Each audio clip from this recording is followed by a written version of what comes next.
We're hot. We're live. Welcome to Armchair Expert. I'm Dan Shepard. I'm joined by Monica Pastrana. I got to tell you guys, this is one of the most exciting folks I could talk to, period. And Monica, God bless you. You did your best to hang in there. And luckily, Travis is cute. I think that got you through a lot of it. No, it's very, very interesting. He lives a life that I would fear greatly. Never live. And it's fascinating to jump into those people's worlds. Yeah. You know, Travis Pastrana is one of these guys who I just idolize. He has done every single thing a human being can do on a motorcycle, in a rally car, in a NASCAR. And I think he backflipped a monster truck one time. He is an extreme motorsports daredevil, but I will say there are themes in this that transcend that are very interesting. So if motorsports isn't your bag, don't worry. I think that we get into life themes for sure pretty profoundly. And I think it's really illuminating to hear how someone like Travis thinks, how he approaches his work, his job, the risk, how he ended up doing it. It's all very, very fascinating to me. And he's just a gem of a human being. Yeah, sweet boy. He's a 17-time X Games medalist, and he's a 5 times North American Rally champion. He is the co-founder of Nitro Circus, Nitro World Games, and Nitro Rallycross. Travis's new venture is called Circuit 199, a future state-of-the-art racing facility, motorsports park, and entertainment venue where everyone from beginners to Tier 1 athletes can pursue their passions and progress as safely as possible. Can I ask a question? Yeah. What is rally? Rally is a type of racing that doesn't happen on like a paved track. It happens in the woods. Okay. Most often, or in Sweden, it happens in the snowy woods, or it happens along mountain trails. And it's cars racing over jumps, turns, always with a very death-defying element because you're racing within the trees. There's no runoff. So if you crash, you're crashing into a tree at speed. Is it still made? Like, is it still a made track? It's just outdoors in the elements? Yes, there's like a path cleared through the forest that they race on. It's incredible. Wow. All right, well, that's helpful. Yeah, let's get into it. Travis Pastrana is a motorsports god on earth. Please enjoy this cute boy from Maryland. We get support from Quince. So we've been talking about Quince a lot lately, and as we head into fall, it's the perfect time to reset your wardrobe with their amazing pieces. I think it's so fun to do when the seasons turn over to just spruce up your wardrobe with a couple specials, and Quince is the place. Totally. We're talking organic cotton, Mongolian cashmere, tailored chinos from just $60. Premium fit and quality you'd expect from a luxury brand designer. I love Quince. You know, I like it understated and subtle, and I like stuff that has high quality. And Quince checks all those boxes. I love a lot of stuff from Quince. Honestly, they have incredible premium denim, which is very important for fall. It's pretty much all I wear in the fall is denim. And Quince has such a good selection of quality denim. Their stuff is so versatile, timeless, and built to last that you just grab every single day without thinking. Right. And all of that for 50 to 80% less than similar brands.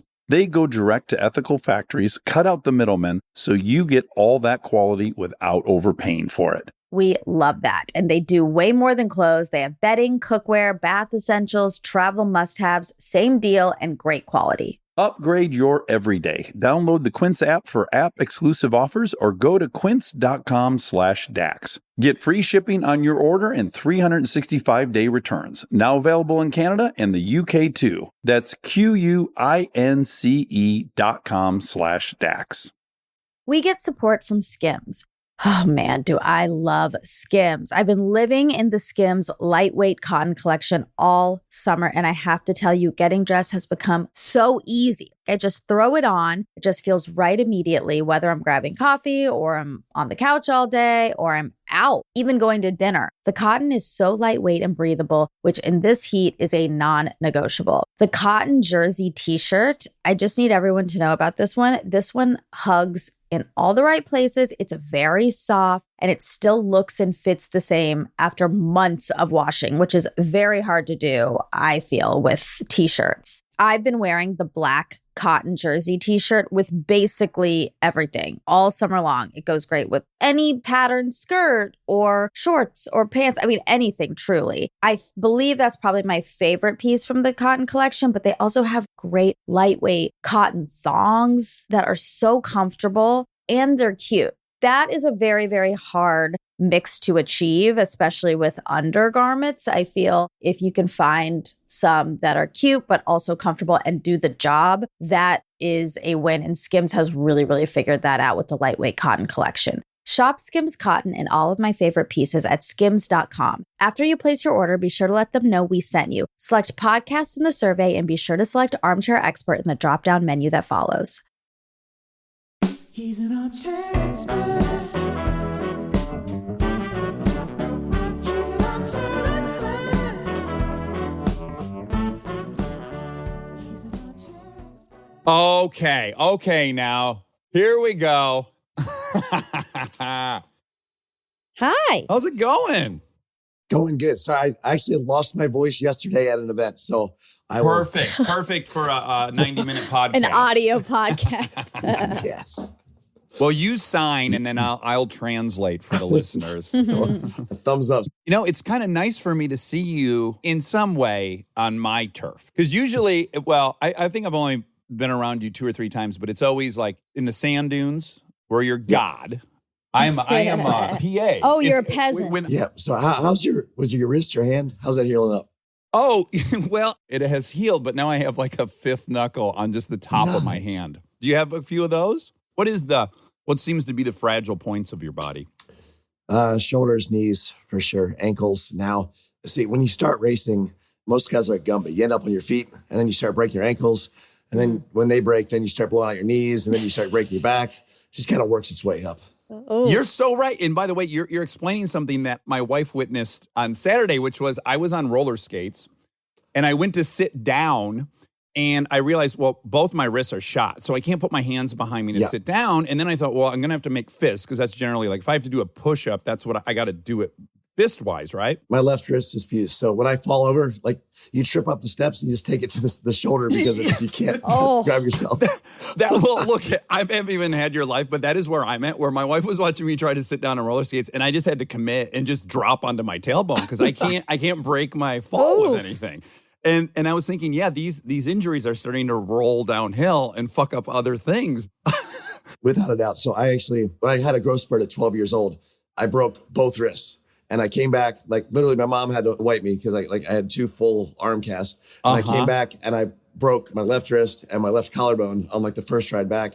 And then I blew out my knee and I was like, okay, whatever you do, I just got back on the bike. I'm like, just don't land on your wrist. Don't land on your wrist. And I sat back on it and I broke my back. Oh and my I was thinking, man, I'll take the risk. You know, yeah, it's kind of one of those things. Well, I used to fist fight a lot, and thank God I haven't in a long time. It does cross my mind. If it goes down at this point, I don't know how deep into the fight before everything's just broke. Like, even if I was winning, I'm sorry, I can't hit you anymore because everything's broke now. That was a gross sidebar. Sorry, Monica. I'm sorry. But it does cross my mind. So, okay, so you're an interesting guest for us because our listeners, Armcharies, are predominantly female. And so I'm going to gender stereotype now. I doubt many of them love Nitro Circus or motocross or the many things you and I love. We're like 85% younger male, so probably exact opposite viewership, but yes. Yeah, sounds about right. Yeah, if you and I could team up, if we could like converge the Nitro Circus and Armchair Army, it would be really amazing. And they'd pair up perfectly and could find mates. Because there's, you know what I'm saying? The numbers are there. Okay, so what I want to say is there'll be a bunch of sports talk, but much bigger themes in your life that I think are very interesting themes that people will really enjoy. So I have theories about you, and I'm going to test them. But let's start at the beginning.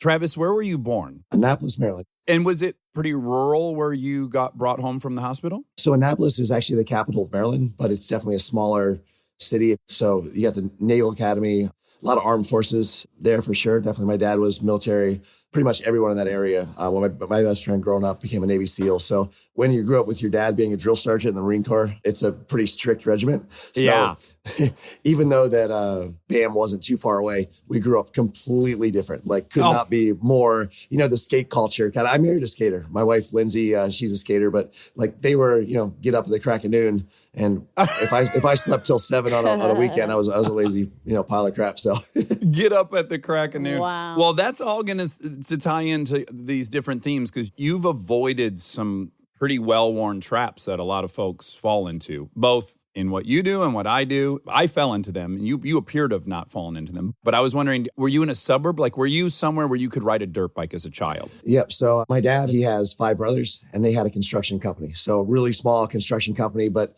basically my grandma lived right next to us. My dad's uncle lived right next to him, and his brother lived right next to him. And then they rented the next house out that ended up being my cousin. So we all lived on basically, it's Elliott Road, which is my grandma's maiden name.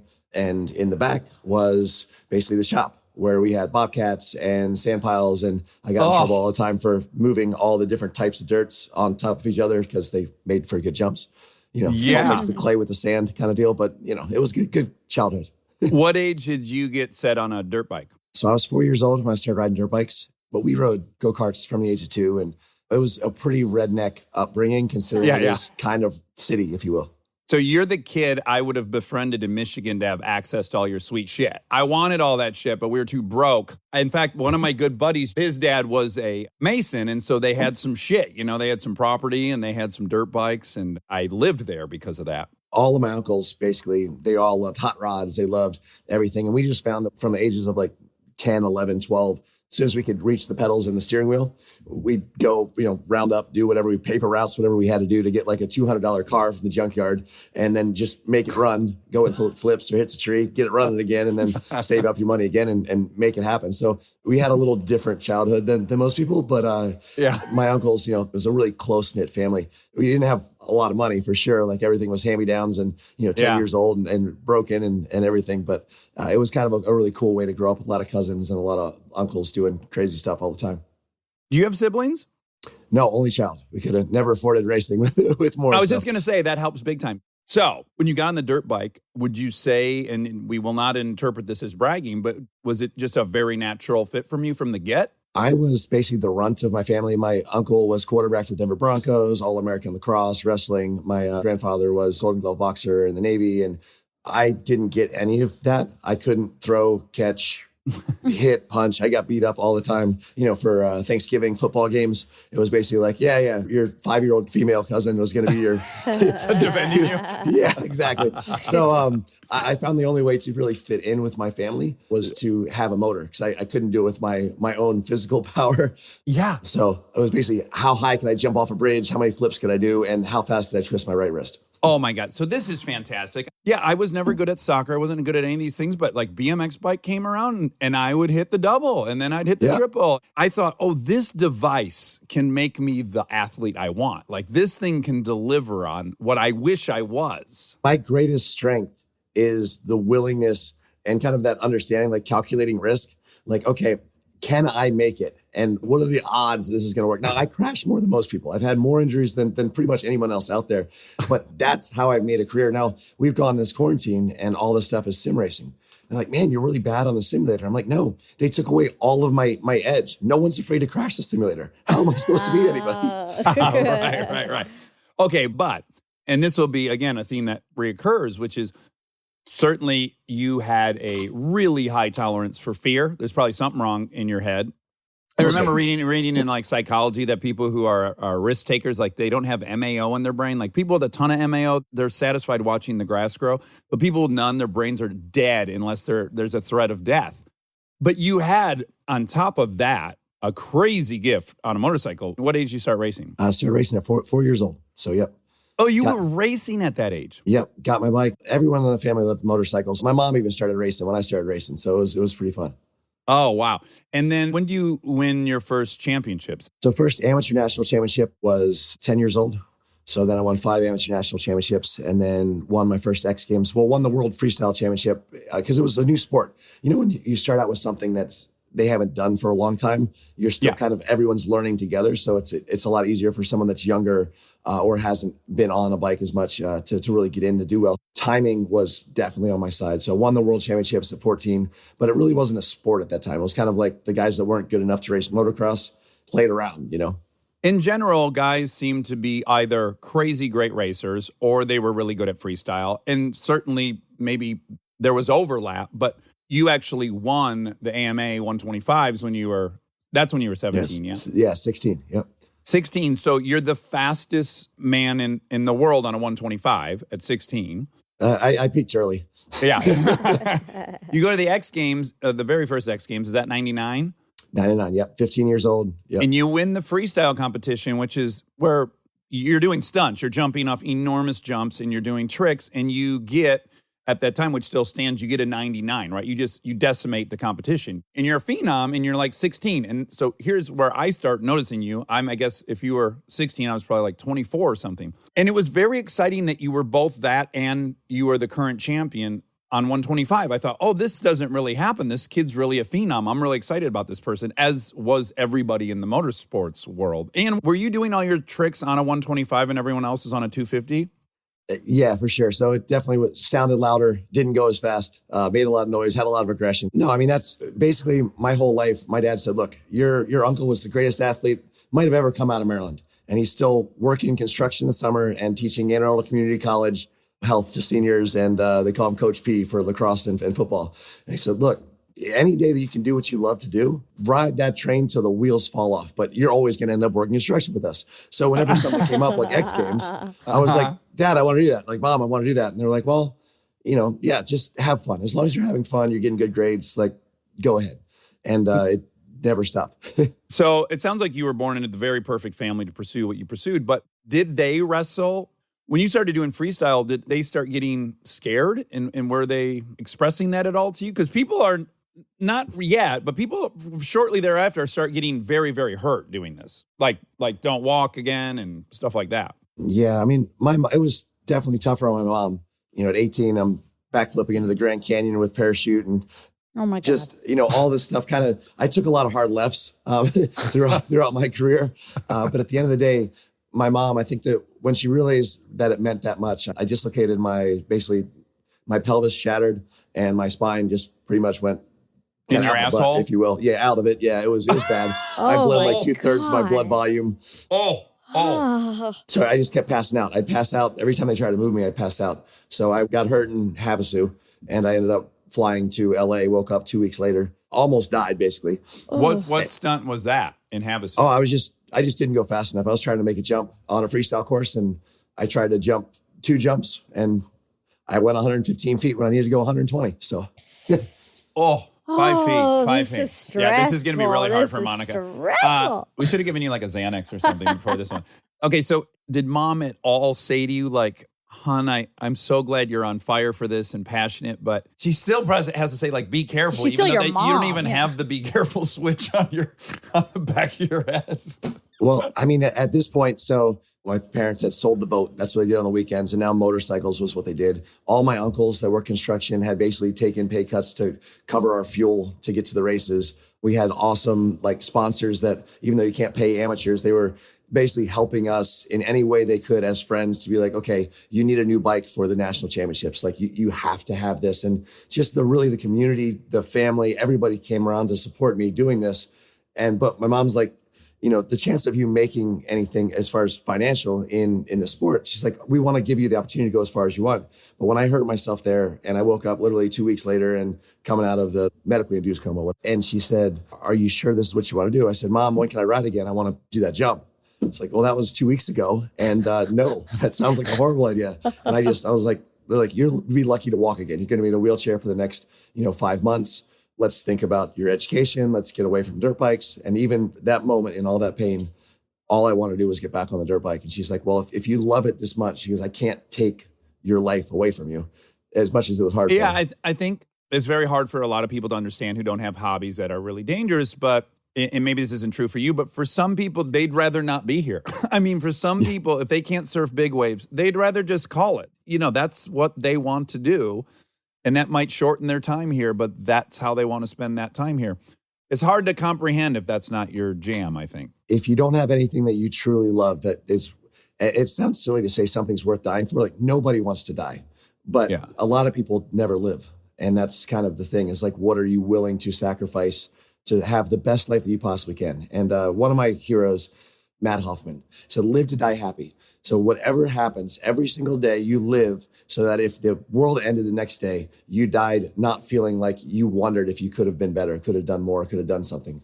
Man, it's like great risk, great reward. Yeah, It's everything. Matt Hoffman, so people know, he's basically the U of BMX bikes. Yeah, he was the pioneer. He was the guy that started everything. First X Games, he won the vert. So this is a guy that was going 40 foot up. He was pronounced dead, like completely out for 2 minutes and they brought him back. This is a guy that came out. He couldn't get surgery to fix what he needed to do in the US. So 2 weeks before X Games, he wanted to do a trick, no-handed 900. No one else had ever done it. He knew he could do it. He was dialed in, hurt himself. So he goes to Canada and they said, look, we can't put you under because that would technically be a surgery, but we can do this procedure as long as it's not, surgery. They drilled through, they're like, you numbed it, but you can't numb like femur and tibia and everything. And they plated everything and put some synthetic ligaments in there. And he went and landed the first ever no-handed 900. So that's something to say, like, that's how much he wanted to do this. And it's something not many people can grasp, but. Yeah. Okay, so first of all, Travis is married. I just want to warn you. Well, that's actually what I'm getting at. Oh, This is part of it. So when you have this thing you love so much that you'll sacrifice essentially your life for, do you have close relationships with other people along this time? Because I feel like as soon as somebody else close comes in, you feel like you owe them a little bit of your life. So that when you put yourself at risk, isn't that scarier? Or does that make it harder to do? Yeah, I mean, risk to reward always changes. If you're 15 years old, you've got, and not saying nothing to lose, but you've got a lot more to gain. I haven't won X Games. I haven't done this. I need to prove. And even if you don't, that's how you feel as you're young and, fired up. You're like, I need to do this. I have to land this trick. I have to set myself on the stage. You don't have a wife or a girlfriend or kids. But everyone says, how can you keep doing this stuff when you have kids? I said, well, I've crashed a lot. And it's that calculated risk to say, what is worth it? What is going to show my kids that you got to go out, you got to work hard, you got to chase your dreams, you got to live your life to the absolute fullest, but you got to keep living. You can't take these excessive risks. So it is Josh Sheehan, triple backflip. This guy, he's actually almost my age, but no wife, no kids. And I've been working for a triple backflip pretty much since the double backflip in 2006. Really quick, I just got to say, Travis was the first person in the event to backflip a motorcycle twice and land. Wow. Yeah, so that was about 40 feet above the ground, or 50 feet. Now they're going 100 feet above the ground. Oh my God. The takeoff that we had, we worked with Thomas Paget and all the Red Bull and Nitro, and we had gone through so much money and so much time and so many injuries trying to figure out how to get the motorcycle that's 250 pounds to spin 3 times, not slow down, weighting the rear wheels, trying all different things. And can I pause you for 1 second? I have to imagine, because the Red Bull bank is the fucking best in motorsports. So I am assuming there's like physicists and engineers working on this at this point, right? I mean, it is a real think tank. It's not you and your fucking yokel buddies going like, how do we get a third rotation out of this? The problem is most of the think tanks don't work. I'm not saying that smart people aren't smart, but in our stuff, like it comes down to, it's a feel that, people that if you don't feel something, you don't really understand it. So we finally figured out how to get 3 around, but now I'm at about 110 feet in the air. My landing's so I'm going to an airbag, which is still 60 feet below me. And I mean, so Josh Sheehan, he was peeing blood. I've got a couple broken ribs, and that's to an airbag. That's the safest thing you can possibly do. I was scared going to the airbag, and I had to stop. I'm thinking, if I'm scared going to an airbag, what makes me think that when this is a wooden landing, 60 foot tall, and I'm going, 60 feet above that, like what makes me think that I'm going to have the mental capacity to commit to this? And like you said, you're thinking, well, what if I get hurt? Or what if I die? What my wife? What about my kids? And as soon as you start thinking about that, you realize that you're in over your head, whether you are or you're not. If you're thinking of anything but that trick in that moment, you're going to get hurt. And that was my first time that I thought my job is no longer to be the guy that's pushing the limit. My job is to help these guys that are pushing the limit do it and get back to their families. Dude, okay, so you're bringing up a great point. Okay, so I ride motorcycles in LA everywhere I go. I go to the track every time I can to race motorcycles. And increasingly, I'm having the debate while it's going on. Do you have the debate? Like, I'll be doing something and I'm loving it. Because, with the 2 kids and everything else, I'm just kind of like, fuck, I love this so much. But then it crosses my mind what my kids will be like without a dad they knew for 7 years. And I'm like, God, how much do I love it? It trickles in a lot more for me in the last couple years. No, without a doubt. I was riding my Harley the other day, just backwoods, like just cruising. And I saw a deer on the side of the road. We live in Maryland, there's a lot of deer. And I was scared all the way back. I'm like, how stupid would this be? I'm riding the speed limit, cruising. Yes. Like, can I do this? Can I keep riding? Yeah. Is that still safe? And then I was going to pick up my daughter and I'm like, can I have her on the back of this? Like, I'm a good rider, but like, if a deer jumps out and runs us over, like, what? I don't know. Yeah. Okay, so great. So now we're somewhere where we really need to be, which is I have this ethical thing and I really want to know, so you have a daughter, Addie, that's the exact same age as Lincoln. And I kind of been tracking you a little bit because I put Lincoln on an electric dirt bike at like just before her 4th birthday and she got good at that. And then I got her a little Razor and she's fucking baller in the Razor. You got the little 170? Yes. And I can see the calmness when shit comes up and I'm like, oh, she's got it. She's got the thing. Like everything can be upside down and she's still thinking calmly. She's got it. And it fills me with such delight. So I imagine Addie, your daughter, she must be doing all this stuff too? What's she doing? So same thing, that 170, now she's on dirt bikes. But it's funny because I have 2 daughters and my oldest, it was Addie. I don't know how different your kids are, but my oldest, Addie, comes out and she was crying unless you had her in the air. She had to be in the air. She had to be moving. She started walking. She needed to be going somewhere, doing something. Travis, my kids knew she knew sign language before she could talk, right? And I hooked this rope up to this little car she sat in all day long, and I started swinging it around in the driveway. And the video is so scary. Like, I watch it now. In the moment, it felt right, but the video is scary. She's in this little car, and she's going. She has to be hitting 30, right? It's spinning her, and then stop, and it's on video. And the first thing she does is put her fingers together, which is more. Yeah. Same thing. But with Addie, our oldest, the second, no matter what's going wrong, she smiles as it goes more sideways, as as it steps out, as she overjumps. Our youngest, she was the happiest baby, but if you threw her in the air, she would start crying. She's always saying, slow down. Our oldest is more, faster.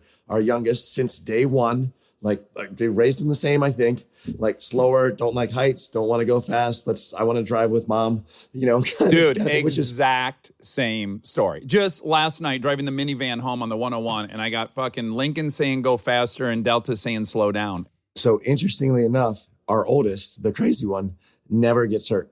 She's always flying through the air and she tumbles and she just rolls with the punches. Our youngest one doesn't do hardly anything. And when she was sliding down the steps and she got scared. But then she put all her feet out and everything and the thing ended up flipping. And she's like, that's why I don't do this stuff. And I'm like, you know what? You panic. That's not you. You're right. If you panic, your worst fears will come true. First of all, I can't stand Formula One. I've never had an interest in it, but I watched this Netflix Formula One show. Have you seen it? Well, dude, I have always been like such a big F1 fan. All of a sudden, the Netflix came out and everyone's talking, oh, yeah, did you see this? And I'm like, it's about freaking time, America. Yeah. I'm that guy. I'm the poser for sure. I was like, I don't know. They never pass, blah, blah, blah, whatever. Phenomenal. And then I said to my wife, I'm like, I got to get Lincoln in a cart like yesterday, or she can never be en route to being a Formula One driver. And then I played the whole thing out and I was like, God, I'd be so proud. And then I thought, what if my fucking daughter died in some fucking ridiculous hobby I kind of forced, not even forced, she just would act interested because she loves me probably. I can't tell when she's doing something for me or she loves it. How can I know? And I just thought, fuck, is that the path I want to put her on? So you have a daughter. She would definitely be the heir apparent. She could probably be the best female motorcycle rider of all time. What are your thoughts about that? Could you see her go through all the injuries you've gone through? As a father, people say, what do you want your kids to do? I said, whatever makes them happy. There's no amount of money in the world worth going through the injuries that I've done, but I would have paid every single dime, every dollar, given up everything to have had the opportunity to live the life that I have because I love it. So whatever they're passionate about. And I hope it's not motocross. I hope it is cars. Cars are getting Yeah. safer and safer. Both of my daughters, I want them to be competent on a motorcycle, but I hope they don't love it as Pursue much it. as I did.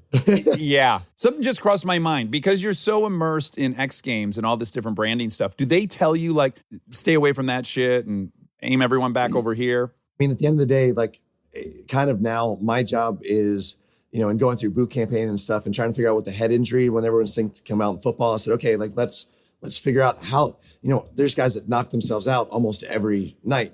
They just ding their head. I'm like, okay, so is this serious? Is it not? So like, you know, as someone that's giving them the opportunity to do it to themselves and to travel around the world living a dream, like when do we have to say, you know, because doctors be like, oh yeah, they look okay, but no, I know him, like well, he's not all right, or she's not all right, or whatever. So trying to figure out what is good or bad, I guess. Yeah. Well, it's very weird, right? To transition. Oh shit, someone here's got to be the parent, and that's now me, which is such a weird role. I'm not used to that, but I got to take that on because that is the role now.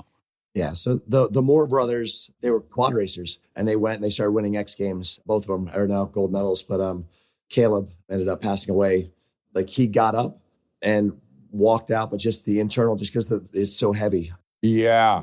And there's been a couple in freestyle motocross. My thing right now is trying to get where, you know, kind of like NASCAR put in safer barriers after Earnhardt.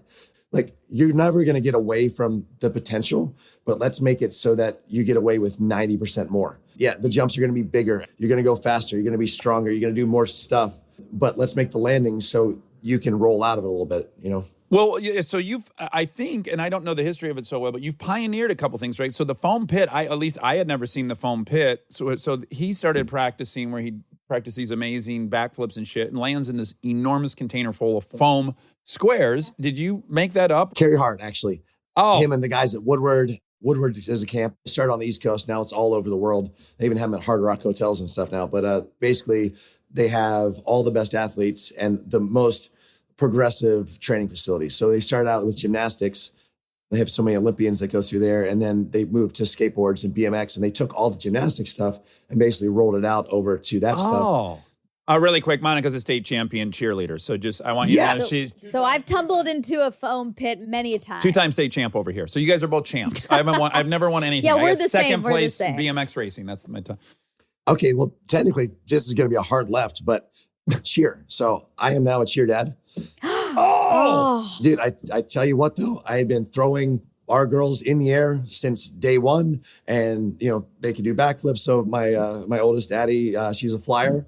Yeah. She wasn't as flexible as she needed to be right away to get in there, but she's been working hard. And they're like, well, you're light. You're like the youngest one on the team, and you can do backflips. So Yeah, that's pretty much all Come on you over. need. Yeah. I was like, man, I thought I was training her to be like an acting sports athlete, but I was really just training her to be a flyer and cheer. So Oh my gosh. It's the best. It's a fun world. Yeah, I assume you watched Cheer on Netflix? Because I watched it and I was like, this is crazy. They're not taking any of the precautions that football does. And these girls are getting concussions like for a season. Yeah. Why doesn't anyone give a shit about these girls? Like, put a fucking helmet on while you train. I don't know. Stay tuned for more Armchair Expert, if you dare. This episode is sponsored by BetterHelp. You've heard us talk about BetterHelp for a while, but I don't know that we've ever talked about how much people love this service when they use it. BetterHelp has an average live therapy session rating of 4.9 out of 5 based on over 1.7 million client session reviews. And you can check out the reviews yourself at betterhelp.com/reviews to see how much they love BetterHelp. Knowing that kind of service feedback from real people speaks for itself. I'm a huge proponent of therapy, as we've talked about before. I've learned so many things about myself that I believe truly only an outside, objective person could help me come to. BetterHelp makes it easy to get started. Answer a few questions, get matched with a therapist based on your needs, and switch therapists at any time if it's not the right fit. See the reviews, see what stands out, and see if BetterHelp is right for you. Visit betterhelp.com/Dax. That's betterhelp.com/Dax. This podcast is brought to you by Squarespace.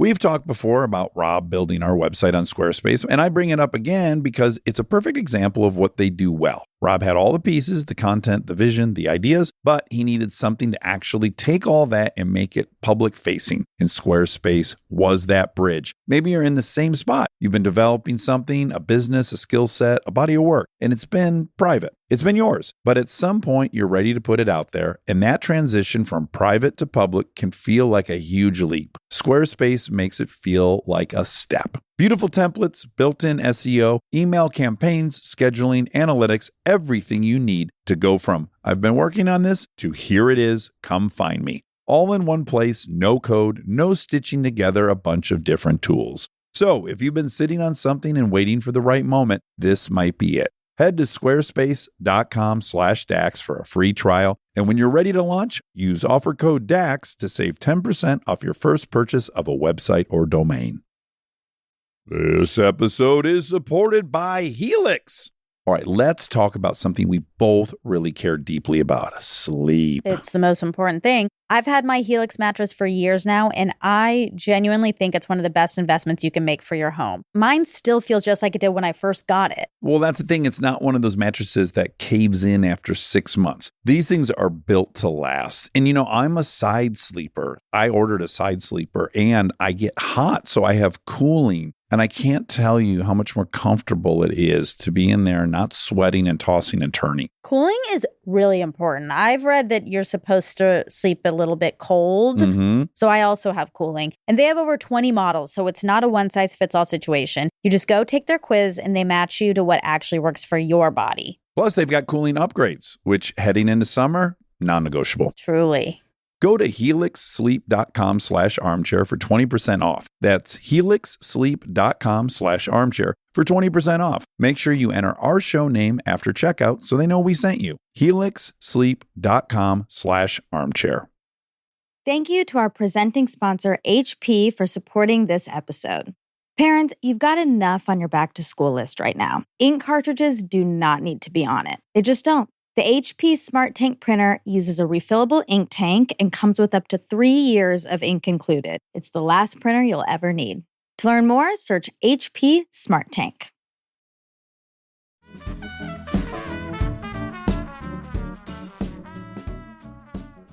Okay, so the foam pit. So you started practicing into the foam pit. Now you have these humongous inflatable airbag landing ramps. Where'd those come from? So, foam is a petroleum product. Motorcycles have a really hot exhaust pipe. And the biggest problem is when you land upside down, no matter what you turn off, gas pours out. And then the static electricity lights it. Oh my God. So have you witnessed this? Yes. So the Red Bull foam pit burnt down. There's been a lot of them that have gone up in flames. Ooh. To make it safer, we started going to airbags. Now, airbags, it's a softer landing. You don't get stuck upside down with gas pouring on you and potentially lit on fire with dislocated shoulder or whatever. My mom broke her neck into our foam pit. No. So she was the first, she was fine. She was good. Hold on. What was It's a hairline fracture. That's why I'm surprised you even mentioned it. But now, even with the triple backflip and stuff, we had to figure out a way to take the bag from a flat bag. The landing bag helps so you can actually get a feel of where the landing's going to be. And because when it's flat, you have to over rotate or under rotate depending on what direction you're spinning or whatnot. So the more we can make it towards the landing, the better. And now with BMX going to the Olympics and you have all the snowboarding and everything else, every Olympic, like the countries were coming to Nitro Circus after we figured that thing out with the triple. And they were like, okay, how did you make a bag that was a landing bag? Like how does it go up and down? Structurally, that's got to be quite challenging. Yeah, well, I mean, it wasn't too challenging, but it's just when you haven't seen it before, it hasn't been done. And just in the last 2 years, the progression of the safety of like the bag jump bags and all the other companies that are coming out, they're so good. And we realized we didn't need as deep as we thought we did. Like you just need, it's like when you're doing a bench press or something and like, someone puts a pinky on there and it gets the rest of the way. You don't need a lot to protect you from a really bad injury. The only problem with the landing bags is the head, because your body, as long as everything's tucked in, you can drop from pretty high if you're landing fairly flat on your stomach or your back. If you put a limb out, you're going to break it, and your head usually gets slapped pretty hard to the bag. So like motocross had a really low kind of CTE probability and that kind of stuff, because usually if you hit your head hard enough to be knocked out, you had something else that was broken. So what we found was that the safer that we're making it for your body is actually making it potentially more problems down the road because you'll crash a jump 9, 10, 20 times and you'll be able to keep getting back up. And you generally crash the trick the same way. So it hits the same spot. Everything that you think you're doing better, you always have a consequence on the other side. Yeah, your body's an equation, and you're like, you're bolstering one end, and then now this is a weak point. Okay, so you're just an all-time legend. You've also built this incredible empire. You're winning X Games. You're fucking jumping and flipping everything you could possibly do, and then you create a TV show, Nitrous Circus, with a lot of the Jackass folks. And the pilot, if I recall, and I told you about this, Monica, one time, you almost threw up. The pilot, you meet Travis on this show. He's in an airplane up in the air, and he says, "Hey, I'm Travis Pastrana, and this is Nitro Circus." He's in board shorts and no fucking shirt, and he jumps out of an airplane. Oh, my God. And do I have that right? I mean, it was kind of pass or fail. Those tests were always the best. It was a Red Bull test. You know, they said it gives you wings. I was just checking it out. Okay, so I'm watching that, and this is the first time I've now been put in the seat of like a mother, where I'm like, no, and no. I love Travis Pastrana. He is a motorsports phenom. I don't need him jumping out of a fucking airplane with no parachute.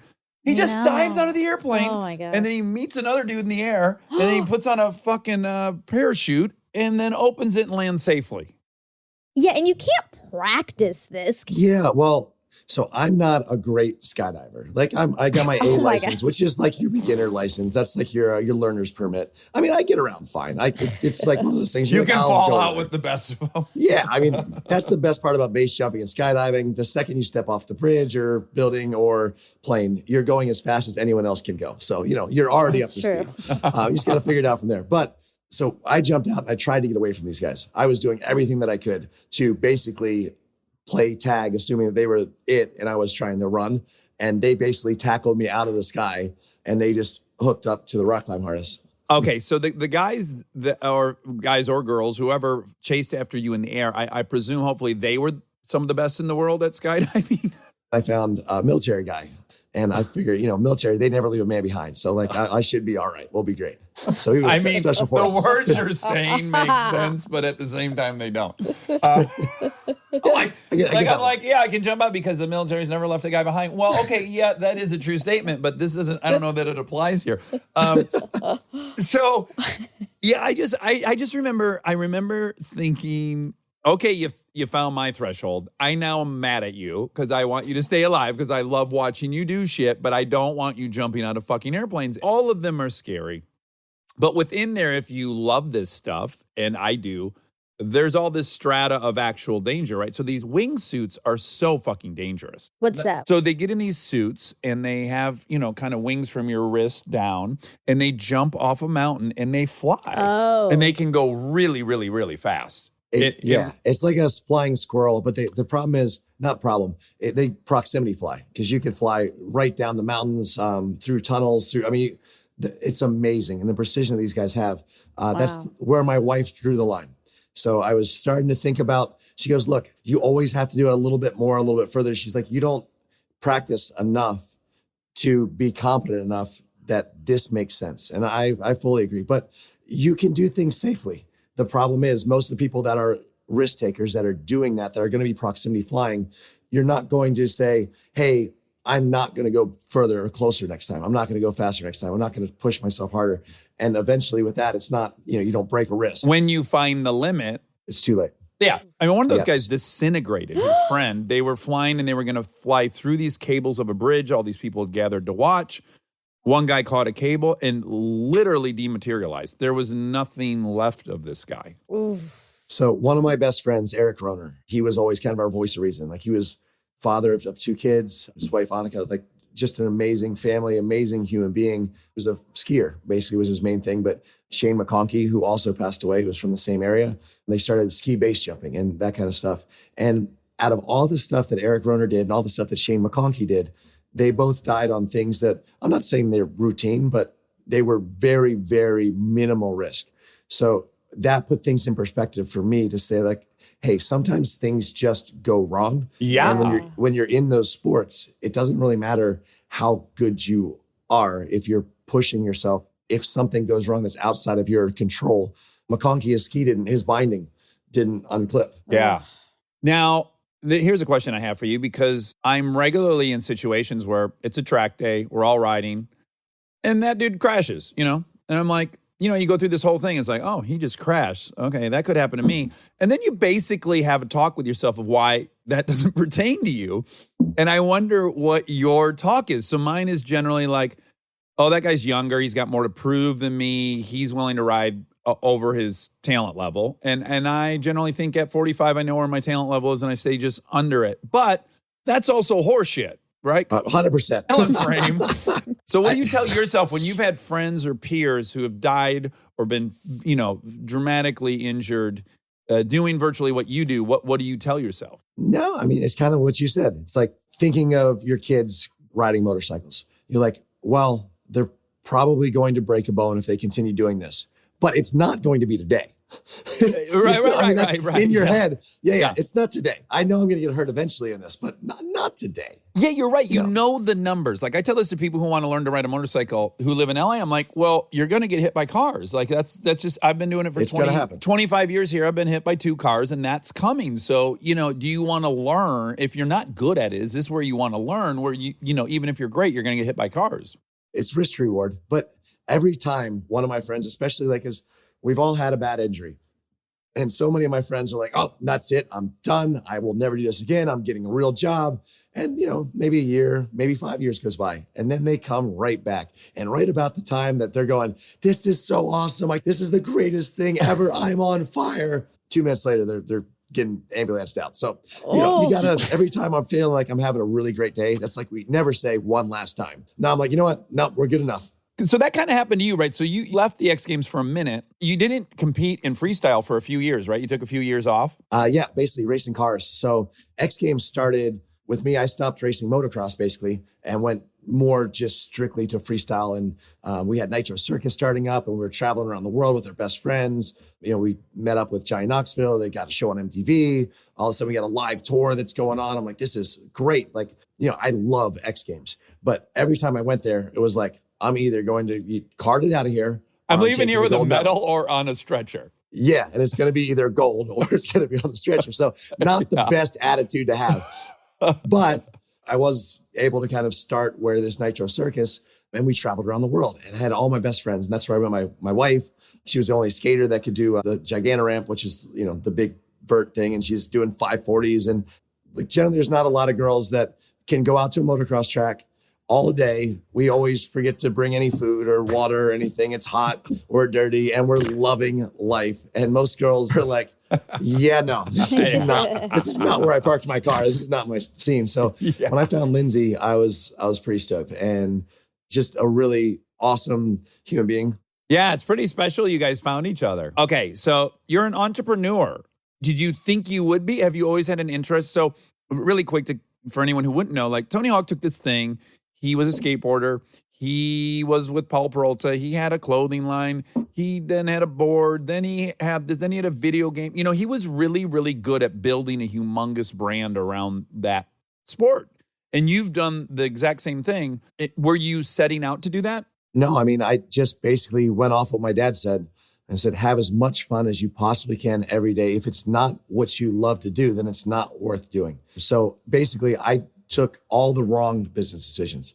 Every time that I had money over here and I had what I wanted to do over there, I always went with that. Every time I had, like for instance, what I'm most known for is probably doing a double backflip at X Games. But you got to think of this. So I still have kind of a motocross, supercross career potentially that I can do. That's where I'll probably make the most money. I want to go to car racing. And I've spent almost every dime that I made to that point trying to chase this dream, thinking that I can drive cars. And it ended up working out. But Colin McRae, who was one of the greatest rally drivers of all time, comes over. He's world champion, comes over to the United States, which we're known as not very good drivers. Even though I feel like the NASCAR guys are absolutely amazing in IndyCar, they just don't have a lot of respect on the world stage for whatever reason. So when Colin comes over, it's my 3rd year in rally. No one even knows I'm driving cars. I spent every dime I've had trying to do this. And I get out there and I'm sitting second, 1/10 of a second behind world champion, legend, Colin McRae. And with 1 stage left to go, I have best trick. So in between the rally stages and the final stage for X Games is Moto Best Trick. I'm sitting third place with the trick that I had, and I'm 8 for 10 in the foam pit. I know if I crash, like I'm probably breaking my neck. And I have my whole rally team there. I have my future that I've just spent everything that I've had trying to get into rally, knowing that I've already have a medal here. And what do? I say, you know what? I'm going. I'm not going to regret not trying this. And I'm glad I did. It worked out. It worked out great. You could not write this scenario, right? Like that is so wild. Okay, now building the business. So you take Nitro Circus and you travel the world. You do like arenas. Am I right about that? Yeah, I mean, down in South Africa, we're putting on shows with 50,000 people, sell out stadiums. 50,000. Yeah. Here, I mean, we're mostly like smaller, like MGM, Grand Arena, that kind of stuff. We did the O2 Arena in London. We sold it out 2 nights in a row, stuff like that. We went over to Australia and like Brisbane, Adelaide. We can usually do 3 to 4 nights, complete sellouts of 15,000 a night, which is, but that culture down there, New Zealand, Australia, and Western Canada too, honestly, is just more action sports. Yeah, I was shooting a movie in New Zealand. I was like, I think I should have lived here. It's awesome. You can drive a jet boat on this little course. Dude, and they just put you in. Dude, it's way too much horsepower. And then Street Bike Tommy, another guy who has absolutely no business being in anything, they gave him like, literally, he's doing like 100 on this little jet boat. You're going 100 miles an hour and the track is ending in 9 feet and the guy's not lifting. No, you have to give it more throttle. That's where Street Bike Tommy, he went in at 100, let go of the throttle, and we kept going straight. And the problem is you flip onto land. So it's a field, and they cut these little water trenches. Yeah. But when you start crashing, you flip onto the field. My God. Yeah, in a boat. Yeah, you're in a boat barrel rolling.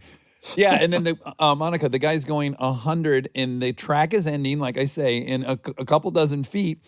And he just fucking whips the steering wheel 180, floors it even more, and you are like that going the other direction. Oh, whoa. It's the most surreal. It doesn't feel possible what happens in those things. Yeah, and when we were driving, it was not possible. How many shows a year does Nitro Circus put on live shows? Well, this year, none. No. Right, yeah. We were up to about 70 shows a year and just trying to figure out the business plan. What's interesting, because when you're touring, it depends on if you can do more than one night in the same arena. It gets good. Profitable. Yeah. So you have to go through and establish what Nitro Circus is. So anywhere that we had a TV show, people knew the name Nitro Circus, like Australia, New Zealand. Like we came out with a movie. It got like, I don't know, 2% on Rotten Tomatoes here in the US, and no one even knew it was out. And in Australia, we were second to the Bourne Ultimatum. So like there's not that many people over there, but still. So without trying to count your money for you, which it is a hobby of mine, what percentage of your income is Nitro Circus traveling live? Like, are you nervous about how long it may be before you can do that? Yeah. So what's really interesting was, so we had kind of the world championships for the big air of action sports. If X Games and the Olympics are, kind of the standardized ramps, let's make it fair across the board. Nitro Circus is how big can we go? How far can we fly? And let's make the landings a little bit safer so we hopefully don't have anyone get injured kind of deal. Everyone's like, it's not legit. It's to an airbag.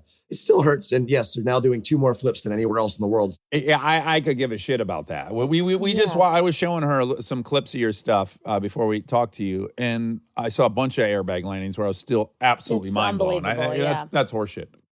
Yeah, but I mean, so to each their own. Our goal is to push the limits and to do it as safely as possible. But Wales this year was going to be the first time we had it outside of Salt Lake City, and that was canceled. We had 70 shows that are now probably end up doing 20.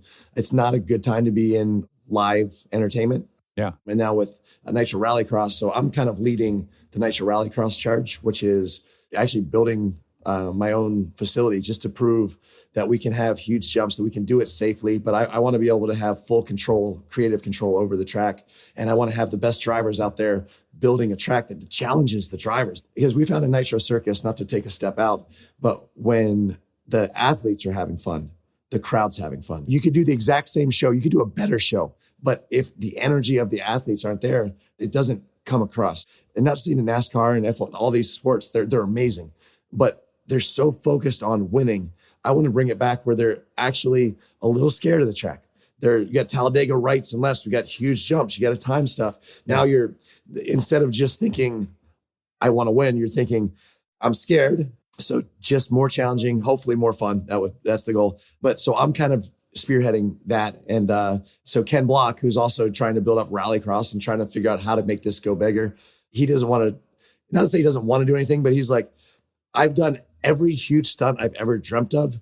And I feel like if I do anything else, I'm going to die. Yeah, kind of yeah, that yeah, thing that yeah, you're yeah, thinking, yeah. you know, like, what more can I do? So he passed the torch to me this year. So Jim Connor, which, you know, is one of the, I mean, they shut down the Golden Gate Bridge. They shut down the 10101 freeway for him to drift around and do No, these it's huge jumps. insane. He destroyed That's so fun. Universal. The entire studio was fucked up with tire marks. I was working there, and I got to work after like the weekend after they shut it down. And the whole place was rubber. And I'm like, what happened here? Oh, Ken Block shot a thing. Do. But really good time. So my goal is to build Rally Up. Can you have all the best rally drivers in the world plus Dak Shepard in this thing? Yeah. Sign up, man. Let's make it happen. So let's advertise this. All of the best drivers in the world. An okay driver, Dak Shepard. That's exciting. The electric cars coming out 0 to 60 in under a second. No. And they're thinking about doing not minivans, but like small SUVs. Wow. Is Yeah. what all the companies are asking for. Like, can you imagine a minivan doing 0 to 60 in under a second? That's like as fast as a drag car, all-wheel drive. Oh, it's going to be awesome. Yeah, you're probably pulling like 4 Gs if you go under a second. No, that's it. It's amazing. My goal is to continue progressing the sport, continue having fun. I feel like if I'm passionate about it, if I love it, then everything that I'm investing is, even if it doesn't succeed, it's still been an amazing life and it's still showing my kids. Not that I work per se, but you know, you're up early, you're traveling, you're always working. You're working hard at Hardly working. Yeah. Yeah, that's it. But Now, if I'm being too nosy, tell me. But if you had your pie, it's all the money you make in the year. What is from your endorsements? Is that the bulk of what you make? Or is it the Nitro Circus touring show? Or is it something else I don't even know about? no, it's probably sponsors and that kind of stuff. So my wife always has a very difficult time, even though she's in the same thing. Like, she skates to win so she's looking at what it's going to gain, you know, and she's a mom now, and there's a lot. She won the world championship last year, 2019, at 30 years old. So it was like a half lifetime since she won it the time before. So I'm so proud of my wife. Yeah. But I was going down and I was filming this video, and I put in $800,000 of my own money, which didn't get pretty much any of it back because the industry is just not big enough to really support that, just because I was chasing these jumps and these tricks. And Lindsay's like, what? Like, what are you doing? Like, this is our kids' college fund.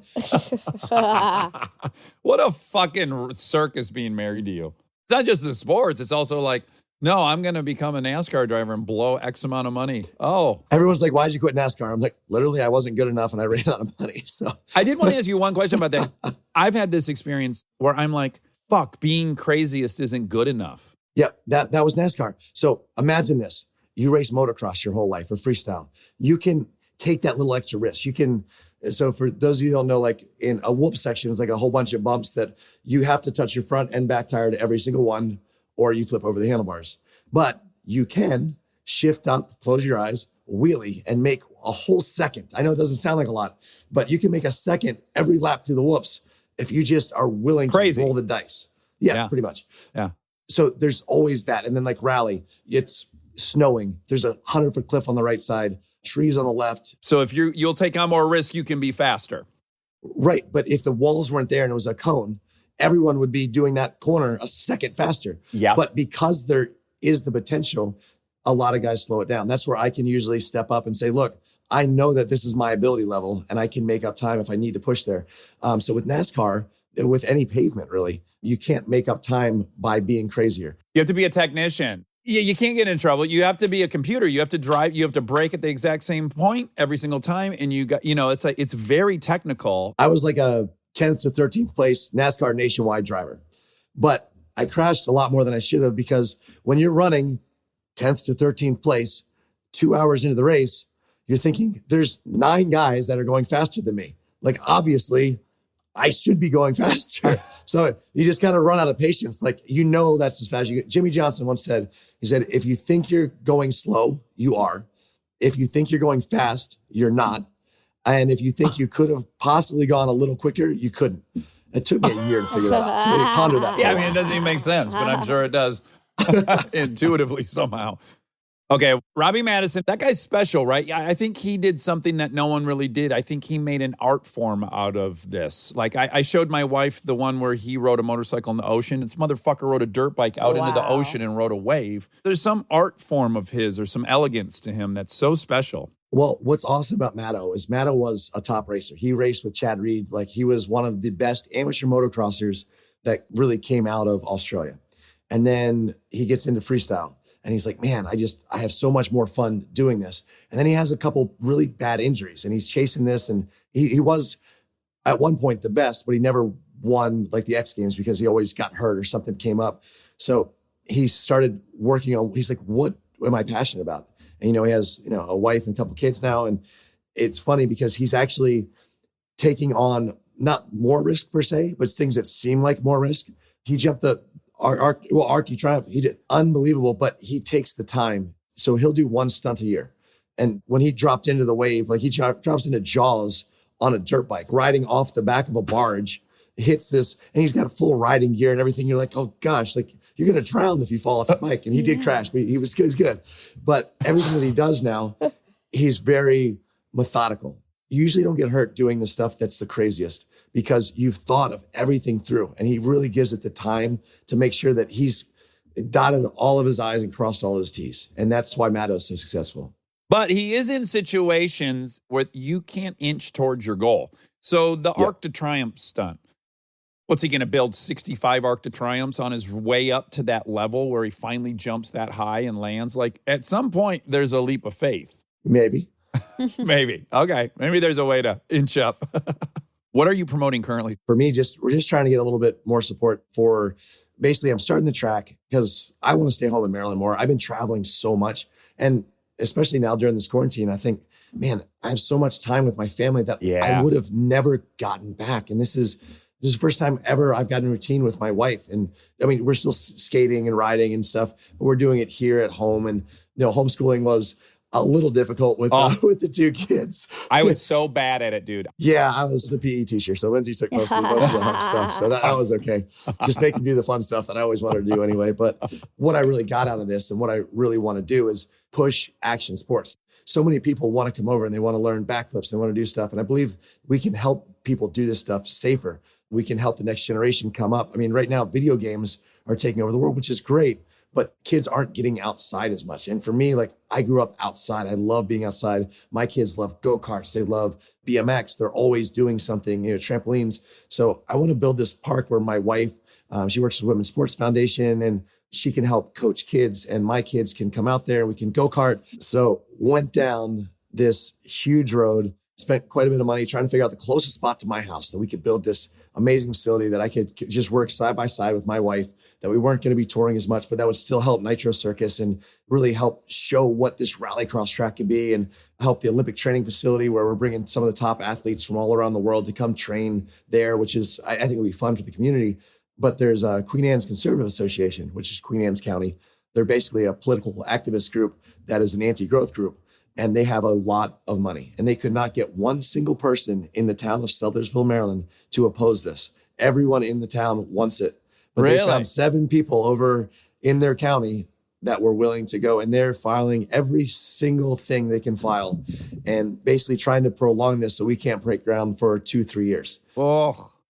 So if you live on the Eastern Shore, well, at the end of the day, like, I think it's going to be an awesome thing for the community, for the state, and hopefully for the United States in general, where you have all these other, athletes coming in, not to from all over the world, all them to come kick our butts, but yeah, it's going to be a lot of fun. So hopefully they'll lax up on this and we'll get the message out that it's, not building a motocross track is going to be all dusty. We're working with electric. We're trying to keep the noise down. I want to work within the town, but I just want to stay home with my family.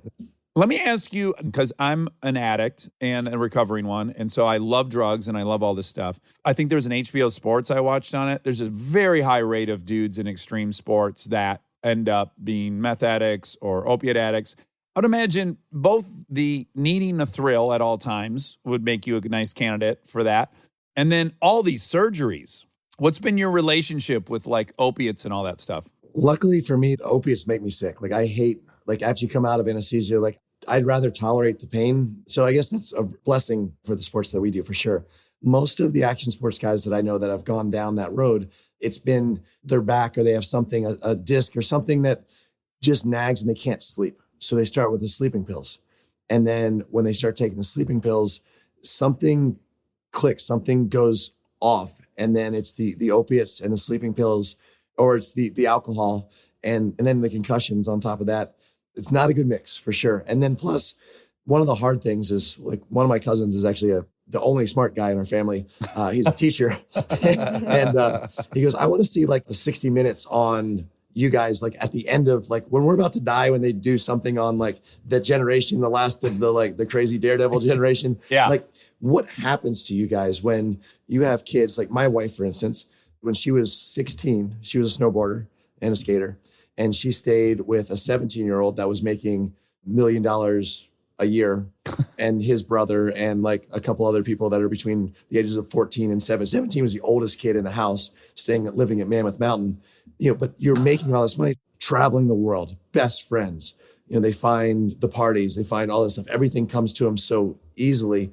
And then at 25, you're beat up, you're hurt. You can't even stand up. Your knees are jacked up. You couldn't even get a job at McDonald's because you like standing all that time, you just can't physically do it. And then all of a sudden you're finding what minimum wage is and what construction paychecks are. And this is your lifestyle so different. And then the only way to get that adrenaline rush, because all of a sudden you're not being able to afford the motorcycles and the cars and the fun times. And that's kind of where that depression, the no sleeping, and then the I need some way to get that feeling back. So in my opinion, that's what I've seen. Well, that's the thing that leads to the depression. You have camaraderie and you're in a community, and then you leave that community when you stop doing that sport. And that's like these football players, they all get depressed, and they don't miss the money and they don't miss fame. They miss the camaraderie. I agree 100% with that. Do you drink? Yes. Okay, good. Only drink. Do you drink a lot? When you fill out the doctor's things. Yeah. Yeah, it's like one beer a week, 5 beers a week. Alcoholic. You're like, there's gotta be something in between this. Oh, that's so funny. I just had to answer that question recently, and I always lie. Oh, you do? I do. And I don't want to, but I'm like, yeah, you don't want to 3 say you drink times a 6 week. days a week. Yeah. I only drink socially. Yeah, socially We every travel day. a lot. There's a lot of airplane days, so. Yeah, first class, the booze is free. I mean, it would be a sin to waste that. Well, Travis, you rule. I want to hang out with you. We usually go on a policy that's no new friends, but I think with our kids being the same age and us liking the same stuff, this is going to be great. All right. Well, I adore you, and I'm excited to come to your compound. I think about it all the time. Every single time I look at your Instagram page, I'm like, when will I get to drive on that wooded, beautiful track? It's so gorgeous. How many acres are you on? Well, the interesting thing is we had a neighbor that had 20 acres, and we had a motocross track on his property when I was like 12. And then there was 100 acres that got broken up into 20-acre parcels. And there's one military guy and the rest of us are motocross. And the military guy is awesome. So like he flies his helicopter over all the time. So it's just for being right outside. We're 16 miles outside of the DC Beltway. And we are in the middle of redneck heaven. Yeah, it's great. Wow. But where you go get your groceries, do you get sweated all the time there? No, Maryland's probably the place I get recognized the least. I feel like action sports is like Fight Club. Like, you don't speak about Fight Club. During that MTV time was a little different. But pretty much everyone, like anyone that has a flat brimmed hat or, any moto thing or Fox or whatever, you get the little nods. You get nods all the way through the airport, everywhere. When you go to sit down at a restaurant at dinner, you always have like a free drink shows up from someone. Not that's good. It doesn't really help the drinking question that you had earlier. But, it's like I'm in that perfect spot. Mm-hmm. All right, Travis. Well, again, I adore you. I feel emasculated when I watch you do things. You're braver than I. You're more talented than I. And I'm so glad we got to talk. Hey, thank you so much for having me on. Yeah. Next time we talk, hopefully I'll be able to actually speak. Yeah, all right, perfect. Round 2 where people can hear you. Bye. Hey, thanks a lot. All right, see you, Appreciate Travis. it. Good to see you. Stay tuned for more Armchair Expert, if you dare. We are supported by HP. If you're a parent or you know one, like I do, or you can help take care of kids, you already know what August feels like. It's not summer anymore, it's the pregame.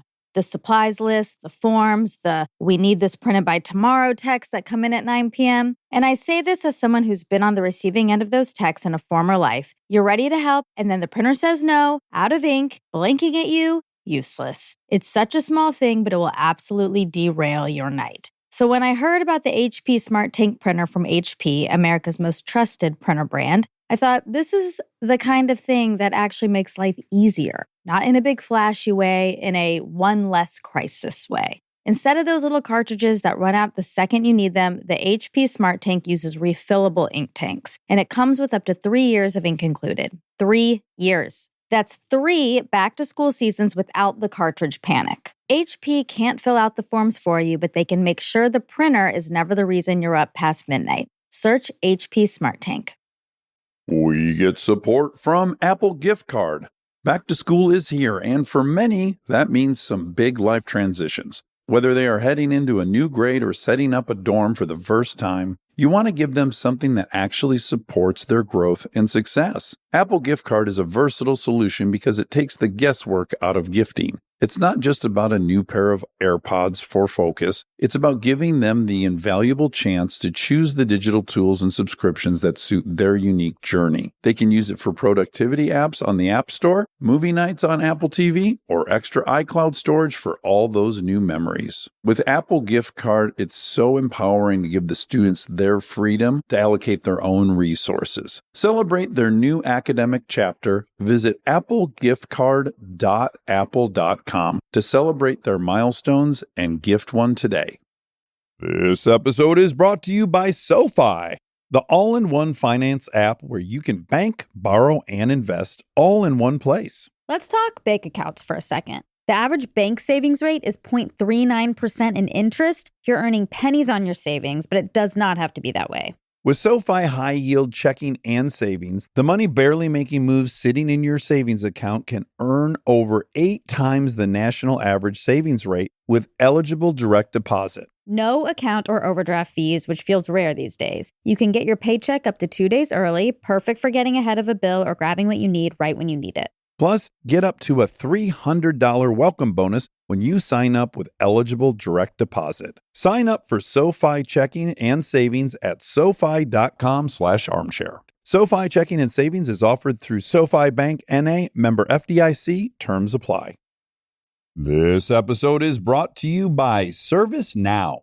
Look, I have my dream job. I get to talk to folks I admire like crazy and ask them virtually any question that I want to. I can't imagine a better way to spend my time. But even dream jobs have some not so dreamy parts, the stuff that gets in the way of the actual work. Now, that's where ServiceNow's AI specialists come in. They don't just tell you what you should do about your busy work. They actually do it, start to finish. Cases closed, requests handled, no extra work for you. So you and your team can focus on what matters most, which for me is, are they obsessed with male bodies on the same level as I am? They never are. To learn how to put AI to work for people, visit servicenow.com.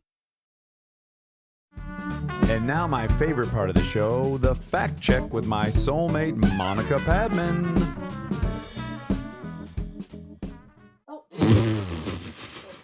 Monica's just talking. The mic's 9 feet from her. I forgot how to do this. You were just talking about watching Ocean's 11 without me yesterday. Yeah, my young son is in town weekly, and shockingly, Weekly had not seen Oceans. I cannot believe that. I couldn't either. He's seen every movie. That's a big one to leave off. He said, yeah, bud, it's one of those famous movies I just have not seen. Is there any you've not seen, like really famous ones? And I couldn't think of one. Really? I don't think so. There has to be. You haven't seen... Oh, this is ripe for an argument over what famous is. Oh. Have you seen My Best Friend's Wedding? No. That's a very famous movie. Moderately successful, maybe like $100 million. Oh my God. It's one of the most famous romantic comedies of all time. I believe you. What is it? Someone's a wedding planner? No, that's The Wedding Planner. Oh, didn't see that either. No, My Best Friend's Wedding is Julia Roberts and J-Rob? Dermot Mulroney. Yeah. Or Dylan McDermott. Nope, Dermot. Okay, Dermot Mulroney. Yes. And they're best friends, but they have this pact that they'll eventually get married. They're kind of in love, but they've been best friends forever. And then he gets engaged. And so she kind of tries to sabotage. It's Cameron Diaz. Oh. And she tries to sabotage. And at the end, she basically surrenders and they get married. It was one of the first romantic comedies. Where the girl didn't get the boy? Yeah, that like flipped the end Ah. on its head. It is one of my top. It's up there with Ocean's 11. Oh my gosh, really? How many times have you watched it? 40,000. Okay. I was guessing at how many times you'd seen Oceans. I was telling Aaron it's like one of your top 5. And I guessed 40 times. 40? Yeah. Way more than that. Well, I more than used that. That's to 2 times a year since it came out. I don't think you understand how my life worked I when I was do. in. No, you don't. Okay. When I was a young gal, I would watch so much TV and movies. mhm. And like I would just every night put something on. Yeah. And generally, if I was attached to something at the time, it would be the same thing for like a month. Yeah. So I watched Ocean's 11 every day for, You think like 40 times the first year. for sure. And then I watched it on commentary, like Mm-hmm. the same amount. Oh, wow. Because You're a it- true fan. It was Brad, Yep. Matt. Yeah. Clune Doctor. That's right. Yeah. They were all in the commentary.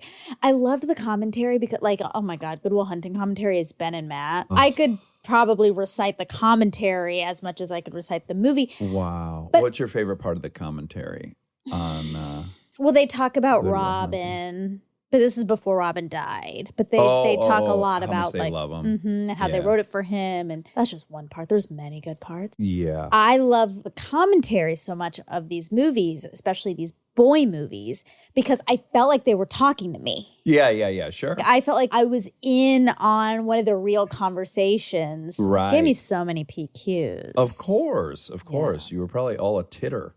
Big time. Big time flustered. Have you ever watched a commentary? Oh, yeah. My favorite movie, Thief, which I've seen in excess of 200 times. Mm-hmm. I've listened to that commentary several times, but it's disappointing. It is. And I don't really want to get into why, because I would be publicly shaming one of the persons involved. But I held the movie in this insane esteem, you know? I'm sorry that happened to you with the commentary. Thank you. I like extras too. I used to really like extras. I Me think too. I've talked on here about anyone who wants to be a filmmaker should just watch the extras on Miller's Crossing so that you can hear Barry Sonnenfeld, who was the Coen Brothers DP for, I don't know, 5 movies, the first 5 movies.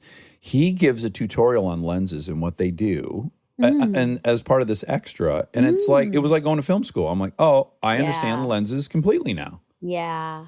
That's nice. It is nice. Yeah. It's nice to be so into something that you just want to consume every single element. You know what's funny? In the Sarah Marshall commentary, Yeah. Kristen isn't there, but she like calls in for a little portion of it. Oh, okay. Yeah, and that's before I knew her when I saw that. Right. We were just newly dating at that point. She was probably driving to your house. Oh my goodness. Oh my goodness. Wow. There's a funny story in there, but it's embarrassing to me. But Tell it. okay. I was in Baby Mama. They came out back to back. Mm-hmm. And Baby Mama had a date. And then Kristen said, Judd said he wants that date. Same studio. Oh. And I said, well, I don't think they're going to move a Tina Fey movie off a date. And guess what? They did. They moved the date. Yeah. Oh It man. was funny. I was trying to flex on behalf of Tina, and I just Flex lost. by proxy. Flex by proxy. Yeah, it didn't pan out in my favor. It was really embarrassing. Both movies are fantastic. Mm-hmm. I loved Sarah Marshall. Yeah, it's a great movie. It is. It's a great movie. I of course was in love with Jason Segel. Yeah, of course. He is funny. He's into Muppets. Mm-hmm. Yeah, those are cute characteristics. Yeah. Yeah. Speaking of into. Oh, I didn't finish. Can I say? There was one thing I was trying to say. Yeah. The Jerry Weintraub documentary is really fantastic. People should watch it. I think it's on HBO or Showtime. Very interesting guy. He had been the manager, I want to say, of like Led Zeppelin. He was like the Colonel Sanders of, not Colonel Sanders, that's Kentucky Fried Chicken. Colonel Parker, Elvis's kind of puppeteer. Oh. I don't want to say he was a puppeteer, but he was very involved in Led Zeppelin's life, in Sinatra's life. He made the original Oceans with Sinatra and Dean Martin and all these guys. And then, late in his career, he puts together Ocean's 11 with that cast, which he didn't at the time really have the kind of capital to do that. Does that You make don't sense? think so? Well, he hadn't had like hit movies for a long time. But he's a legend. Totally a legend, yeah. And weirdly enough, I went very early on. Shauna Robertson, Kristen's friend and a good friend of mine, invited me to his house in Malibu for a party. And I'm like walking around this house, and it is on like 10 acres on the ocean. The house is enormous. And I'm like, what the fuck did this guy do? Why is this guy so loaded? I go to the shitter, and there's like 24 gold records in the shitter. Led Zeppelin, all these other ones. And I'm like, oh, okay, that's why this guy has a $50 million house. Anywho, the way he put together the new Ocean's 11 was he called Brad Pitt. Oh, yes. You know this, right? Yeah. And he said, hey, just got off the phone with George Clooney and Matt Damon. They want to make this movie, Oceans. We're going to go, and they want you in it. And Brad's like, wow, well, if they're in it, great. And then he called Clooney. He said, just got off the phone with Brad Pitt. And he just lied to all of them. But it worked out beautifully, and everyone had a great time. And sometimes I think that's They how you didn't got to talk about it on the commentary. Oh, they didn't? No. They talk about it in the Weintraub documentary. Oh. Yeah, he just lied to everyone, but it worked. And you got to do that, I guess, as a guess you producer. gotta. On that scale, to get that can't be done, really. It takes a unique person to get those three top. I mean, those three were at the top of their game. Yeah. You can't get all three of them in one Top movie. of their hotness. Big time top of their hotness. And Julia Roberts. I mean, come on. Back to J-Rob. Yeah, as is Cheadle. Oh, my God, is it a movie? What a movie. But speaking of niche, speaking of Muppets, Yeah. speaking of niche. Yeah, okay. A little clunky on this transition's a little clunky. Well, I was going to say, speaking of niche things, before when it made sense. Okay. And now I have to do all this Okay, backtracking, pasting backpedaling. together. Anywho, Travis, Pastrana. incredibly niche. Oh, sure. Not for dudes, but yes, for you. Most dudes in America know who Travis Pastrana is, even if they're not into motorsports. You can know who he is and his. You're right. His occupation. There's not hundreds of people making a living at his That's occupation. right. It's very niche. It's very niche. You're right. It is very niche. Yeah, you are in heaven. I was in heaven, and if this episode served no other purpose, then he and I are now communicating. We're texting each other, and as soon as COVID's over, Lincoln and I are 100% going to his compound to ride razors. Yeah. I guess he'll be driving Mavericks, but we'll be driving razors. Yeah. We're a Polaris family. He's left. Okay. He went to Nobody the dark knows side. what any of these words are. The 5 boys that listen to the show know what I'm talking about. Okay, There's but- 2 different manufacturers of there's 3 or 4 manufacturers of side-by-sides, UTVs. And Polaris is number 1. They're the best. They're the best. They're the most reliable, best performance, everything. A competing one that's really good is Can-Am. They make a Maverick. And Travis has gone to the dark side with the Maverick. Okay. Also, if you own a Maverick, I love you, and I'll see you in the dunes. So no shade. But I'm a Polaris guy, okay? I bleed RZR. Okay, continue. Oh my gosh. Polaris. Okay. So speaking of lingo that nobody knows, so a couple times you guys were talking about 125s and you said some other numbers and stuff, and you can just tell people now in case they've been waiting on bated breath to find out what that means. Well, I bet they're like you, and they just filed it into white noise. Yeah, they have did. no interest, and they don't even want an explanation. But I'll give you one. Okay. So, an internal combustion engine works on the principle that there is a piston inside of a cylinder. Okay. That piston goes up in the air and it compresses the fuel inside. Mm-hmm. And when it gets compressed, it makes it combustible. Then a spark goes off, an explosion happens, and the piston comes down. Mm-hmm. Now, the volume of that cylinder is measured in cc's in motorcycles. So a 125 means there's 125 cc's of volume in the cylinder. Got it. And then the step up from that would be 250. So there's 2 different classes in motocross. Got it. Back when they were 2-stroke, that's a longer conversation. But in general, the original internal combustion engines were 2-stroke, meaning the piston went up and compressed. That was 1-stroke. It that ignited, exploded, and went down and got rid of the exhaust in 1. Now the way your car engine works, and now the current motorcycles, is there's 4 strokes. There is compression, ignition, exhaust, and I'm forgetting one, but there's 4 processes Got it. to get the gas in and the gas out, as opposed to 2 processes to get the gas in and out. Wow. 2-strokes had this crazy power band. They were slow, and then all of a sudden they were outrageously fast. They were hard to predict. Now 4-strokes are just a very even power band. Woo! You just learned. I'm glad I asked. It was a tutorial in engine. It was. internal That's combustion interesting. engine. You learn something new every day. So back to why it was relevant is he was doing all of his stunts on a 125. Right. Half the displacement of the guys he was competing against. They had way more horsepower, yet he was still winning. That's the only reason it was worth bringing up. Yeah. Okay, so the one part where my ears perked up. No, plenty of times my ears perked up. But Okay. they got really perked when you were talking about the foam pit. Oh, uh-huh. And I obviously know so much about foam pits. Big from your cheer background. Exactly. And then he was saying that it started at Woodward Camp. Which you knew about. I knew that because when I was younger, my best friends, two of my best friends were gymnasts, were high-level gymnasts. Okay. And they went to Woodward Camp every summer. I have to imagine they had a little paper, too. It's got to be costly to go to Woodward. I'm sure it's not cheap. Yeah, right. I'm sure it's not cheap. I hope they have a scholarship program. Me too. Yeah. I hope so too. I've seen a couple HBO Real Sports about how costly, like, Little League Baseball's gotten. All these different sports where, like, to be competitive, you're expected to spend the summer at one of these camps, and then the travel team and the hotel expenses. It's like, it could be $50,000 a year to have your kid play Little League, which is, God. if you're a poor kid, I don't know how you compete. I know. I don't know what the solution is. That is it like outlaw all that crap or scholarship it. I don't know, but it's not fair. I think scholarship, yeah. Even in high school, like, it's expensive for cheerleading. The uniforms, the this, the that, it really does add up. And if you don't have the money, you're screwed. The only reason I'm not in the NHL currently is we didn't have money for me to do hockey and have ice time. I know. I would have been in the NHL. Oh, my God. I'd been retired 12 years ago. I'd be depressed and I'd be back on the bottle. That's the truth. Calling my teammates. You guys want to get together? They're like, we're busy. Yeah, we found management jobs with teams and you didn't.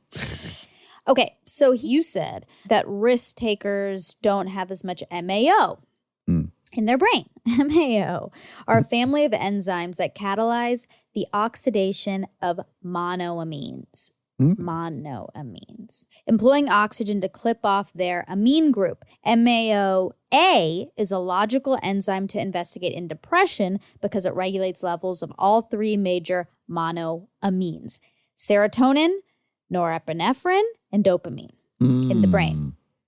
That's the one I always forget. Norepinephrine. Norepinephrine. You always forget norepinephrine. And then she was wonderful. Oh, yeah, she was. We are supported by Auto Trader. All right, if you've been putting off car shopping because it sounds like a whole thing, buying your car online on Auto Trader makes it way easier, really. You can shop tons of cars online, compare prices, check financing and trade-in options, all from wherever you are. And if you want to start online and go to the dealership for a test drive, you can do that too, really. What I like is the flexibility. Start online, finish at the dealer, or the other way around. Your info stays with you, so you're not starting the process from scratch. Plus, you're working with local dealer listings, so you've got real people helping behind the scenes. And when you're ready, you can pick up your car or have it delivered. Really. Buy your car online on Auto Trader. Really. Okay, because of the vital role that MAOs play in the inactivation of neurotransmitters, MAO dysfunction, too much or too little, is thought to be responsible for a number of psychiatric and neurological disorders. For example, unusually high or low levels of MAOs in the body have been associated with schizophrenia, depression, ADD, substance abuse, migraines, and irregular sexual maturation. MAO-B research suggests that high sensation seeking reaches into every aspect of people's lives, affecting engagement in risky sports, relationship satisfaction before and during marriage, taste in music, art and entertainment, driving habits, food preferences, job choices and satisfaction, humor, creativity, and social attitudes. Oh, wow. I got none, right? You got none of those. No, I mean, I don't think I have Well, hold on. MAO. No. I haven't said yet the correlation, but that's just saying those are high sensation seeking people, which clearly you are. All right. Okay. Compared with low sensation seekers, high sensation seekers are more likely to smoke, abuse alcohol and drugs, Boom, boom, boom, boom, boom, boom. and are more attracted to high stress careers. Holy shit. We've been doing all this stupid psychological work and my trauma and my childhood, my background, and clearly it's just MAO. Well, we don't know yet. I haven't even gotten there. Well, This is I your know. lack of MAO talking. Okay, you're right. I'm trying to be risky and guess the ending. Probing. The personality trait may have a biochemical basis. High sensation seekers have lower levels of monoamine oxidase type B, Woo! an enzyme. Ding, ding, ding, ding, ding, ding, ding. An enzyme involved in the regulation of neurotransmitters, particularly dopamine. According to Zuckerman's book, Behavioral Expressions and Biosocial Basis of Sensation Seeking, and a research review chapter he wrote in the book, Biology of Personality and Individual Differences. Okay. I want to read that book. I also want to You get my should. MAO levels tested, MAOB levels tested. Yeah. Moreover, research Zuckerman published in 1980 determined that sensation seeking, which is higher in men than in women, peaks in the late teens and early 20s and gradually declines with age along with levels of testosterone. MAO, which is low in high sensation seekers, increases with age in the blood and brain. Mm. Are you going to tell people that you're on testosterone? I've said it on here several times. Have you? Yeah. Well, you're on testosterone. I'm on testosterone. I am now currently at the levels I should have been at in my late 20s, early 30s. When I got mine tested, my levels were like in my late 50s. Right. And I think there's some correlation between physical trauma and reduced testosterone production. Oh, my boy. Another father, fact to check. my father had like zero testosterone at a certain point and was on antidepressants. And then he got on testosterone and he no longer needed antidepressants. Yeah, it has a Interesting. big effect on your mood for a male. That's the thing I like most about it. More optimistic when I'm on it. And I'm more hungry to work. And hungry. Yeah. Yeah, I haven't hungry noticed how it for food. has affected my food intake. I guess I am eating more steak. Remember? I didn't even like steak. Oh my God, we just figured something out. Remember, I didn't even like steak. I know. I've never liked it my whole life. now you And then can't 2 years stop ago, eating I'm it. like, I'm going to try every single steak and see which one I like. And then I become a steakophile. Oh my gosh, that's definitely the tea. I think I like sports more too. Oh my God. Yeah. Okay, so you said, You say. you said you're definitely going to get hit by a car if you drive a motorcycle, which I didn't like. The most common motorcycle accident happens when a car makes a left turn in front of you. Yeah. This is the single most dangerous situation of motorcyclists, accounting for 42% of all accidents, including a motorcycle and car. Yeah. You got to really be ultra focused when you're going through intersections. I'll add, though, LA is a really big U-turn town. And that's where most of the people, I think the PCH is the deadliest road in Los Angeles County. Ooh. And generally it's knuckleheads making a fucking U-turn. They've parked at the beach. And then they make a U-turn across like 6 lanes. Yes. And a lot of motorcyclists have just been cruising down the road, and all of a sudden some knucklehead busts a U-turn out of nowhere. Okay, well, this is a scary paragraph I'm about to read, okay? Okay. The NHTSA reports that 13 cars out of every 100,000 are involved in a fatal accident. But motorcyclists have a fatality rate of 72 per 100,000. Okay, so that's 6. That's 5 times. Yeah. 5 times. Motorcyclists are also at a greater risk of a fatal accident per mile traveled. For every mile traveled, motorcyclists have a risk of a fatal accident that is 35 times higher than a car driver. Mm-hmm. In 2004, there were 37,000. 2004, who cares? Well, motorcycle sales have declined. So maybe 2004 was maybe like peak motorcycle ownership. Oh, all right. Well, I'll The read. millennials don't give a shit about motorcycles, sadly. They don't give a shit about any motorsports, sadly. I mean, it's good. It's good ultimately for the environment, I suppose. Yeah, that's true. That's Yeah. true. Okay, so he talks about an electric car that's going to go from 0 to 60 in a second. And then you said that probably hits 4 Gs. Uh-huh. It actually hits 2.735 Gs. To go 0 to 60 in 1 second. Yeah. That's bonkers. That's what drag cars did back in the day. It says right now, I don't know if this is you'll know more than me about this, but it said that, The fastest 0 to 60 is in a Tesla in ludicrous mode. well, this says the Bugatti. Veyron Yeah. or Yeah. Chiron. Veyron Uh-huh. and Veyron Super Sport are capable of a 0 to 60 time of 2.5 seconds. They currently have the fastest 0 to 60 time of any production car. Yeah, that's a $1.4 million car. And it has a W engine instead of a V. Ooh. And it has 4 turbochargers on it. And it has like 3 or 4 radiators. And it makes over 1,000 horsepower and it's 4-wheel drive. Oh my God. It is insanely fast. I was at the auto show one year. Yeah. I went solely to see the Veyron. Okay. Because I'm into them. Yeah. And I was looking at it through the ropes. They asked if I wanted to come look closer. So, of Okay. course, I said yes. Of course you did. I'd be more mad at myself for saying no. Okay. So I'm in the car, right?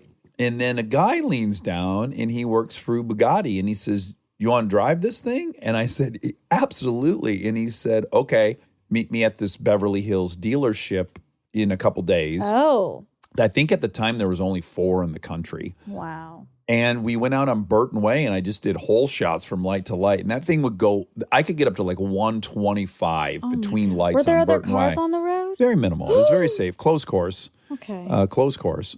Okay. Do you know what that means? No. When people fuck around on Instagram in cars and then they get In trouble. shamed, Yeah. some people have been arrested Oh my God. and they'll say closed course. What's that mean? Well, on Top Gear, we'll shut down 2 miles of Angeles Crest. Got it. And then we're allowed to do whatever we want. Sure. There's cops there. Yeah. So some people will post closed course, but it's not really a closed course. Oh. Okay. Okay. Yeah, and I'll leave it to people to decide.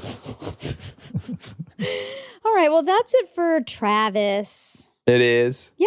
Oh, okay. What did I want to say about him? Just, I don't know. I'm excited to go to his house. Yeah. What an interesting life. One of the What an more interesting unique, existence. one of the most unique American life experiences.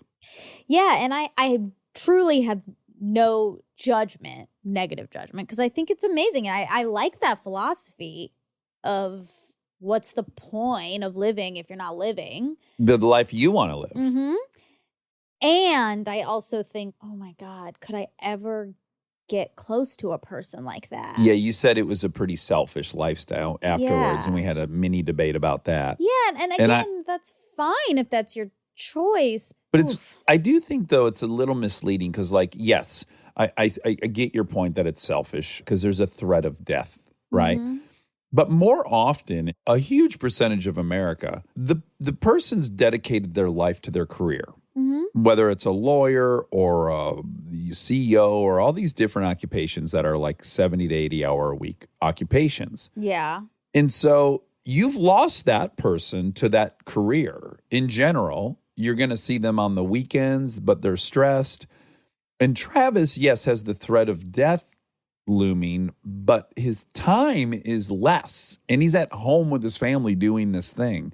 So you got to be really granular about what you want out of the relationship. Because if it's safety, it could have the illusion of safety, but you could actually have much less of that person's life. Yeah, that's true. Everyone's different, and every person probably has a different answer to this. But if I was picking for my dad, Yeah. would I prefer to have him work a ton and see him maybe not that much, Uh-huh.